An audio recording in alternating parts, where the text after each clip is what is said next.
We are here for the Mountain West Conference Championship game here at State Farm Stadium for the first time in Mountain West Conference history. Usually this is a home game for the team with the best record, but today it will be a neutral site game in Glendale, Arizona. We will face none other than the Hawai'i Rainbow Warriors, and last time we faced them, it was an epic game, ending with a game-missing field goal to tie it up, to take it into overtime, and we ended up sneaking out with a 3-point win late in that game. Both teams come into this game as one of the best teams offensively and defensively. We have given up the least amount of points, and they have scored the most amount of points in conference play. We also both come in fairly healthy, so there are no excuses for this game today. Demarcus Davis tore us up in game number 1. It was tough because he ran the football extremely well. So really keeping him in the pocket is going to be the name of the game today. They also have Ashlock at receiver, a 1,000-yard receiver, 9 touchdowns along with Gilbert. He's close to 1,000 yards. I think the game plan is really going to be to put that pressure on Davis and force him to throw the football earlier than what he wants to. Because if you let him sit back in the pocket, he's going to have that time to make a decision whether to scramble or whether to pick you apart. So can Nevada cap off this season with a Mountain West Conference Championship? Let's get it underway. The 9-3 Wolfpack do kick it to Hawai'i, and they come out here one of the best offenses, not only in the conference, but in the entire nation. They average 523 yards per game. The first pass is over to the left side, and that is Pofele Ashlock with the first catch. And he is their 1,000 yards receiver. Handoff up the middle. That is a nice tackle by Vailahi. And now it is a 3rd and 8. It's a screen pass. And once again, the defense is there. It's a 3-and-out. It's Logo Vailahi who comes up with the tackle for 2 straight plays. And here comes our offense. Here is Damico throwing on the first play. He's got a man. It's going to be the true freshman Mike Bandy. He has really been a really good outside receiver this year. Maybe not putting up, 1,000-yard seasons, but here is David Lacouture, and he will take it up the middle. And one thing that I want to note in this game is that we are going to run the football. As here is another carry up the middle. It's a first down on that one. I do want to get Ashton Hayes in the game as well to get him some playing time, as here is Damico stepping up in the pocket, and he goes down. That time it's DeAndre Robinson. That brings us back to the 45, 3rd and 16. Here's Enrique Damico throwing deep to Mike Bandy, and Bandy doesn't even try to go up and get it, and it's knocked to the ground. So here is Nevada starting out this next drive inside the 10. A quick RPO action, but a quick play by the true freshman Larry Swain on the tackle. 3rd and 5, Demarcus Davis throws, and that one is caught. It's Ashlock again for a big first down. He's got 3 catches early on in the first 2 drives. Setting the pressure at Davis, and we will get there. It is Eric Sendejo with the sack. And this is what I'm talking about. I don't want him to be able to sit in that pocket, create some momentum with these throws. And now it is 3rd and very long here, back at the 33. Here is pressure again, getting to Davis, and he will go down. It's going to be Sendejo for the 2nd straight sack. And we do force the punt. And once again, I want to see what Davis can do when he can really, throw the ball under pressure. But here is a quick throw to start our next drive. That is Nate Burleson II, who is healthy coming in to this game. Enrique Damico now almost at the 50. Here's a throw to an open Cooper Flanagan. He had a defensive end on him that time, and that is a gain of 8. 3rd and 1 now, back to the running game, and there is Lacouture as he pushes his way forward. Only a gain of 2. As now here we are with a fresh set of downs. This is now a 3rd and 10. Here's a deep throw to Marshawn Brown, and this one's intercepted. I don't know how Brown didn't come down with that. It goes the other way, gets taken back to the 28. essentially acts as a punt. But man, I thought Marshawn Brown at inside position. It was actually a decent throw as well. So here's a turnover here, sets up here offense, Hawaii's offense, and that is a loss of 2.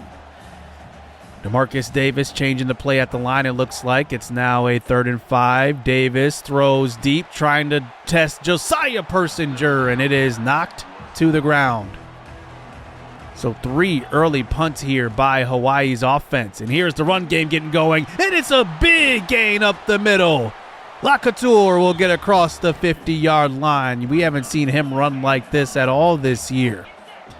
Now the first quarter winds down. Looks like quick slants thrown across the middle, and that one is Marshawn Brown, but he gets lit up on that play. We enter the second quarter, still no score on the board. Here's a throw up the seam, and that is caught. It's Cooper Flanagan. You know, he is 6'6". He is a huge target at tight end, and he can move like that. It's just such a weapon. This time a play action fake now. Enrique Damico throws across the middle. That's incomplete. Bringing it to a 3rd and 10. It looks like Hawaii sends pressure this time. Damico throws on the run, and he's got Brown, but a little too high.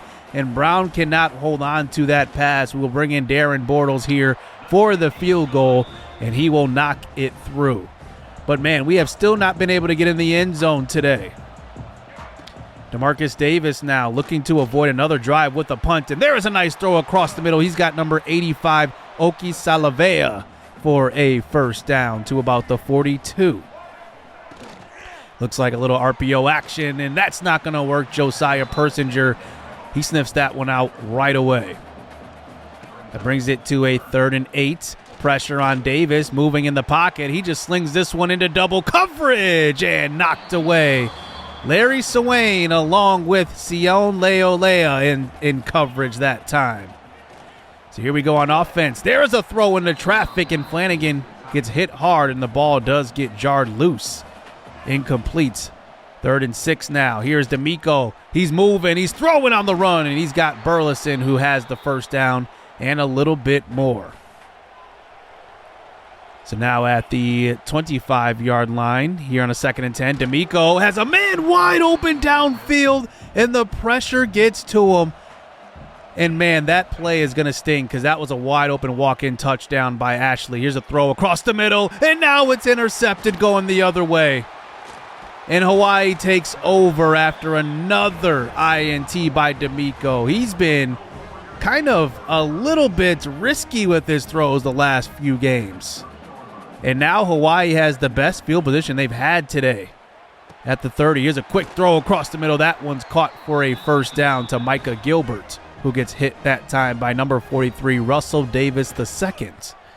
Now Davis on an option keeper, and he's stopped behind the line by Davis. That's a loss of 4. You can see we're neutralizing Davis's ability to run the football today. Here he's trying to scramble and nowhere to go. It's Amir Broussard with the sack. 3rd and 21 after that one. Broussard making a play. Broussard is actually 2nd on the team in sacks with that one. Now Davis has to get rid of it quickly. It's Gilbert again who gets pushed all the way to a 4th and 1 now. They get all of that yardage back. And now they come out here to go for it. It looks like it's a direct snap this time, but the defense is there. It's Russell Davis II who is there first, and we come up with the stop. So here is Damico now. Here's a deep shot looking for Flanagan, and Flanagan didn't even jump for that pass. It looked like he may have had the position on that throw. It's now a 3rd and 12. Damico now, pressure again, and our offensive line is letting pressure in quickly in this one. So here's Hawaii back out on the field. It's a 3-0 game here as we near halftime, under 4 minutes to go. Davis running his man in motion this time, stepping up in the pocket. He's going to load up and throw this one deep to the end zone. This one's intercepted. It's Sion Leolea. The senior transfer comes up with another INT. He leads our team with 5 on the year. And remember, we had only one guy who had 2 all of last season. Here is David Lacouture, who starts out the next drive with a screen pass, and that will go for a gain of 7 yards. Now a 2nd and 3. Here's Ashton Hayes in the game. He checks in for Lacouture, and look at him showing off a little bit of power breaking a tackle. We've been looking for a run game all season long. Maybe Ashton Hayes can give us a bit of a boost in this one before halftime. And now a 2nd and 5 at the 35. Play action fake. Here's Damico, has plenty of time, and it's a wide open man. It's Nate Burleson the second. He gets pushed out of bounds at about the 24-yard line. Finally a big play for the offense, and now we're inside field goal range. Here is Damico, throwing to the right side. He's got Marshawn Brown finally punching it in for the touchdown. Well, sometimes it's better to be, getting into the end zone late than not at all. And how about that drive? A nice long play to Burleson, and then Damico has time, and see what happens when he has time in the pocket. He can deliver. 10-0 lead here for the Wolfpack, and there is a throw across the middle. That one's caught.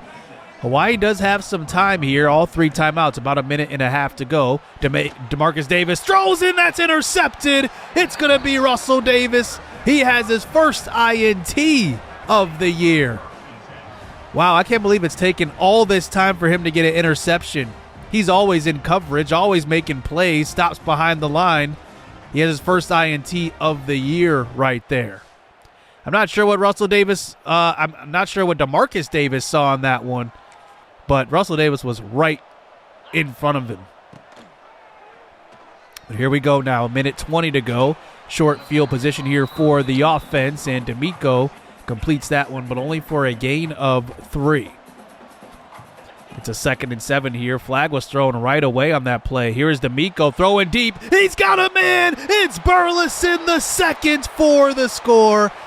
And it looks like it's going to be offsides on the defense, so the big play will stand. And I'm not sure who number 98 is, but he cannot keep up with Burleson. And that was a dime of a throw by Damico, right over the shoulder. Easy pitch and catch. And just like that, it's 17-0 right before half. I thought that was going to be intercepted. A very risky throw by Davis there. 1st and 10 again. We rush 5 this time. Davis throws quickly across the middle. He's got a receiver. That is going to be Jackson Harris for a gain of 10. 36 seconds to go before half. We send another blitz, and this time we get home. And look who it is. It's number 23, Tyler Armstead. He's just a sophomore transfer. He will be back next year. Another throw across the middle. That's knocked away. And the defense has really, really stepped up here this game. It's 17-0. I did not expect it coming into this game, but our offense is really leading the pack here in the last few minutes of the first half. But our defense is absolutely shut down so far. Demarcus Davis, we had a plan to stop him, and that was to keep him in the pocket, and we are doing that well. So second half begins with Ashton Hayes in the backfield. I thought he gave us a little bit of a boost there at the end of the second half, or at the end of the first half, so I'm going to give him some carries. Here is Damico throwing across the middle, and that one is Burleson climbing the ladder, and that one will fall incomplete. So here comes Hawaii back out on the field. Demarcus Davis throws across the middle. That one is caught. And that is their star receiver right there. That is Ashlock who's got it. This animation on the screen, this little injury thing won't come off here. Here's a throw to the right side, and that is caught. Salaveo with the catch, gain of 6. Hurry up offense here for Nevada, trying something a little different. Here's Davis, the ball gets deflected, it's intercepted! Going the other way is Dylan LaBarbera. Nobody will catch him. It's a pick 6. Take a look at this. Davis gets hit, and look at where the ball hits off of. It hits off of Russell Davis II's helmet and then into the hands of LaBarbera. I have not seen a play like that at all in this game. I got to admit, that was pretty awesome. 24-0. Here is a carry, and this is the biggest run of the game here by Sesi Vailahi. And Vailahi has not been loud at all today. He has been quiet as can be. That is their star tailback, by the way, over 1,000 yards and 10 touchdowns. 3rd and 4. Here's a short throw. That one is caught. Jackson Harris, that's a first down for the offense. They need something here on this drive. Here's a little dump-off pass this time and a stop behind the line. It's Scooby Lewis, the senior, former walk-on safety. And now it is 2nd and 13. A throw across the middle is a wide open Ashlock. And he has the first down and a little bit more. So just on the edge of field goal range here is Demarcus Davis in this offense. And there is a weird play throwing behind the line. I'm not sure if that was a tight end screen or what, but that one didn't look good to start. Davis now starting to use his legs with the option keeper, and that one is only a gain of a few. They will actually bring in Dylan Curtis for this field goal. I'm not sure they need field goals at this point, but they will take the 3 on that drive. They are still down big, so I'm very shocked at that call right there. Here is Ashton Hayes, though, start out the next drive, breaking a tackle, and will pick up a first down. Sometimes we need just some hard-nosed downhill running of the football. Here is Hayes again, using his shiftiness, getting through the hole, and he will get another first down on that one. Back-to-back first down carries. Here is Hayes again, cutting up field and getting a gain of 7. Maybe just a different look in the backfield may help the running game. Now going right back to him. He has the catch and a first down again. So now here we go across the 50. This is RPO action over to Mike Bandy now. And that will be a gain of 4 yards. Moving the ball pretty nicely on this drive. That brings it to a 3rd and 6, though. Damico facing pressure. He's just going to use his legs and scramble for the first down on this play, as now we enter the 4th quarter in full control on this game. Here is a play-action fake. Throw it to the right side. It's tipped in the air and intercepted on a diving catch. Looking for Cooper Flanagan, and I have no idea how that defensive back made that play right there. That was just great defense, because I thought he was going with the flat, the guy in the flat. Instead, he makes a great deflection. So here we are back out on defense. There is Seon Lealea with a nice tackle. Bringing it to a 3rd and 7. Davis throws across the middle, and he's got a man open. That's Micah Gilbert for the catch. More of this hurry-up offense. Here is Davis in the pocket, throwing. That's intercepted. It's Josiah Persinger. He's going to return it the other way. He gets tackled at the 22. And Persinger gets an interception for the first time since week number 1. And man, what a moment in this game, because our game plan was really to make Davis sit there in the pocket and throw the football. And that game plan is working out. Here is Burleson now with a catch and run all the way inside the 5. And now it is goal to go here with 8 minutes to play in the 4th. Here's an option. It's a keeper by Damico. He will run it in for the touchdown. And we are in full control of this game. We fast forward to under 3 minutes to go. We end up putting some of the backups in. Here is Jackson Bailey. And I really want you to get a good look at Jackson Bailey, because like I've been pointing out the last few weeks, there is a possibility that Chet Harper might be unhappy that he was the backup this year. And then Enrique Damico cares about conference prestige. There is a big possibility, not saying it's going to happen, but that we lose both of our quarterbacks here at the top of our depth chart. So we need to make sure to maybe get our 3rd string some playing time. So Jackson Bailey, the walk-on, will play here in the last couple of minutes. And the final play of this game will be a handoff to Ashton Hayes. And we will end up holding on to win the Mountain West Conference Championship. What a game. What a defensive performance by the Wolfpack. And that's what we've pretty much done all season long. And we get it done here. One of the hardest things to do in football is to beat a team twice in 1 year, and we've done that. Obviously, this one we had a much better game plan. I'm not sure they had much of a game plan because after that first quarter, I guess that first quarter and a half, we were able to do anything we wanted. Obviously, the defense was helping us out quite a bit, but even with 3 interceptions by Damico, we were still able to pretty much blow them out, and we probably could have blew them out even more if we kept Damico in the fourth quarter. But, you know, one thing that I wanted to get Ashton Hayes some more playing time because I thought that David Lacouture just, for some reason, has hit a wall this year. And even though, you know, he's got the star development, I want to get him playing time. I do think he does need exactly that, development. I think that right now his change of direction is a little too low. His ball carrier vision is too low. And I found that awareness and ball carrier vision do help with hitting holes.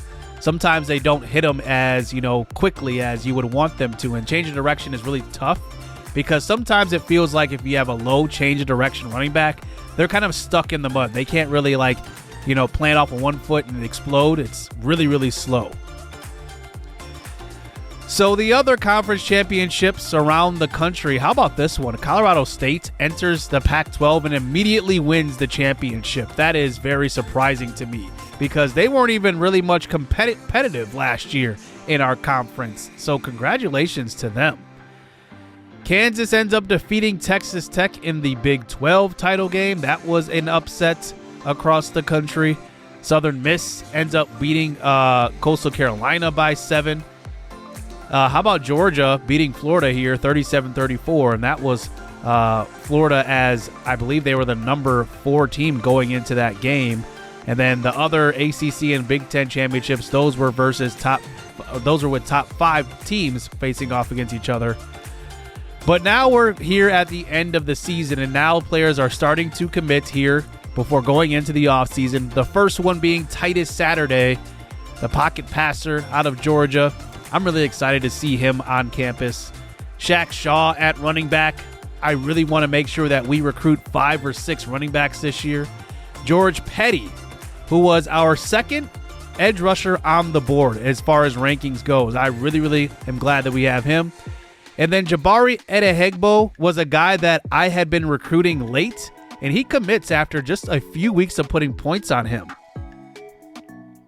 We do get to the awards here at the end of the year. How about this? The Bednarik Award goes to Russell Davis. That is awarded to the best defensive player. Then the Nagurski also gets awarded to Russell Davis. And how about this? A sweep of the awards. Dick Butkus Award goes to Russell Davis as well. I am shocked at that, because all it took was that last game to jolt him from second to first place in every single award. And no surprise, but Flanagan wins that Mackey Award for the best tight end in the country. That will give him an All-American spot on the first team. So for the first time, Nevada does have an All-American. And then Russell Davis, maybe the biggest surprise of this season for Nevada, because I did not expect him to make the type of impact that he did. We do have a couple of freshmen All-American, and they are not Enrique Damico. Eric Sendejo actually makes it here. He had 8 sacks on the year. I don't think that's any surprise, but maybe a little bit of a surprise is Larry Swain. I thought he was very impactful. I just didn't think freshman All-American impactful. He had 2 INTs on the year. He made really good plays in the secondary, but he deserved it, to be honest with you.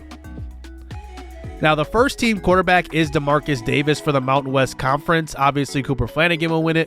But look at the defense here. Dylan LaBarbera makes it. Amir Broussard makes it. Eric Sendejo makes it. Russell Davis makes it. Sion Leo makes it. And Larry Swain also make it. That's 6 starters on defense who make this All-American or this All-Conference team for the first team, which is amazing. And I'm very happy about Larry Swain because he is a freshman.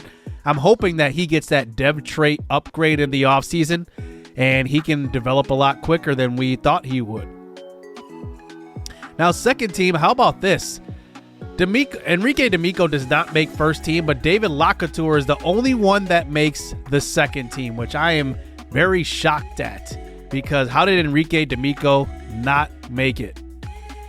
We find out that we are going to play in the same bowl game we played in last year with the Idaho Potato Bowl. That kind of sucks because I'm kind of sick of that bowl, to be honest with you. Don't like the blue turf. Even though Boise State is our rival, we're probably going to have to play them on the blue turf. I just hate how that looks, but oh well, we play in the same bowl game. Now let's talk about this season stats here and just talk about a little bit of the offseason. I am actually kind of worried that Chet Harper, who played 5 games this year, only had 34 attempted passes. Now, I don't know if this will change, but with dynamic deal breakers, I have seen that proximity to home deal breakers switch to playing time if they don't get on the field. So I'm really hoping that does not happen. But David Lacouture is interesting. You know, he is star development. His skill caps are also very interesting. I'm wondering how good he will end up being. But, you know, I think that he should get a good amount of skill points, seeing that he was a second-team Mountain West player. That's definitely on his stat list now, his awards list. So I don't know if that contributes to the XP, but, you know, he was our lead back this year, 5 touchdowns on the ground as well. And Ashton Hayes, I wish I would have got some more carries for him. He didn't contribute like I thought he would, but, you know, it just is what it is. He also has a deal breaker. He could be transferring away. But receiver is kind of where we're going to be getting hit hard. Receiver and tight end. Cooper Flanagan is a senior. He's going to be done after this year. He had a 1,100-yard season, 9 touchdowns. Nate Burleson II has a deal breaker. Mike Bandy should be sticking around just because he's played all season and he's been starting like every game, and I think that we should be good with him. His deal breaker should not be dynamic. And then Marquise Ashley will be graduating as well. Marshawn Brown has a deal breaker. So we're potentially losing, 4 of our top 5 targets? That's like a big departure. And if it happens, we're going to have a lot of work to do to replace these weapons in our offense. Our offensive line, I think, definitely needs some work with pass protection. I don't necessarily think it comes from our tackles, though. Trevor McKenna played left tackle the entire year. He was pretty good. He was in the transfer portal, and he transferred due to playing time, and he got a lot of playing time. I don't think he pretty much missed a snap. He had the most snaps on the team. But interior-wise, we definitely need some help with protecting the passer. I think that's definitely an area of weakness, and definitely run blocking as well.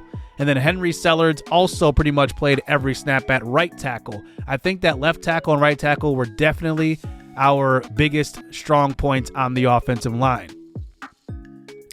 Let's talk defensively, because we are going to have some work to do to replace Russell Davis II in the offseason. He was ultra productive.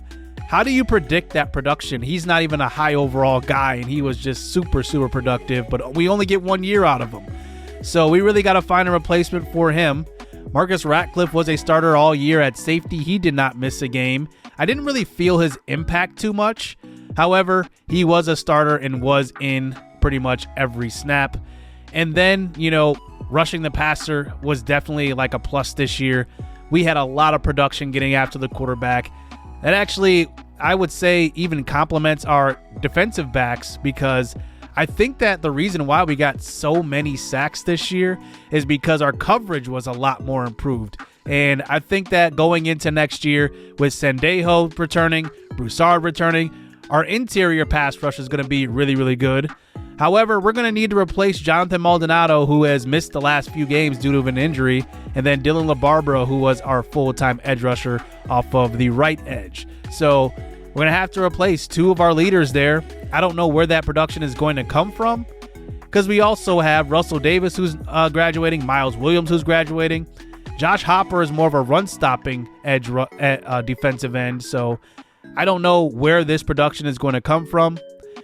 We will have to replace Sion Leolea in the secondary also, but Larry Swain will return. Josiah Persinger will return. Tyler Armstead, who was our slot corner, will return. So I'm very happy about our returners there, but we do have some holes that we will have to plug up come next season. Now, some staff changes which happened around the NCAA. I just wanted to highlight this. Luke Fickell was fired from Wisconsin.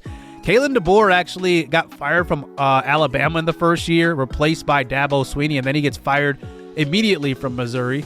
Brian Kelly gets fired, or actually he retires from LSU.